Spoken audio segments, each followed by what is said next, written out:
হরে কৃষ্ণ। নমস্কার। শ্রীমদ্ ভগবদ্ গীতা, যা এত হাজার বছর পরেও আমাদের জীবনে সমান প্রাসঙ্গিক। আজ আমরা দেখে নেব জীবনে সাফল্য ও ব্যর্থতা নিয়ে শ্রীকৃষ্ণ কি বলেছেন। তিনি বলেছেন যে সময় কখনো এক থাকে না, সেই মতো নিজেকে প্রস্তুত করে রাখা উচিত। শ্রীকৃষ্ণ গীতার মাধ্যমে জীবনের অনেক উপদেশ দিয়ে গিয়েছেন। শ্রীকৃষ্ণ হাজার হাজার বছর আগে এই উপদেশগুলি দিলেও সেগুলি আজও আমাদের জীবনে সমান মাহাত্ম্যপূর্ণ। মহাভারতে কুরুক্ষেত্রের যুদ্ধ শুরুর ঠিক আগে নিজের আত্মীয় স্বজনের উপর অস্ত্রচালনা করতে অস্বীকার করে অস্ত্র পরিত্যাগ করেন অর্জুন। তখন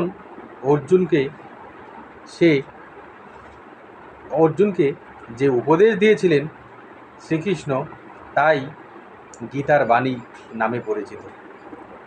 গীতার বাণী সঠিকভাবে মেনে চলতে পারলে আমরা জীবনে সাফল্য লাভ করতে পারি এবং সব রকম প্রতিকূলতার সঙ্গে লড়াই করার শক্তি অর্জন করি।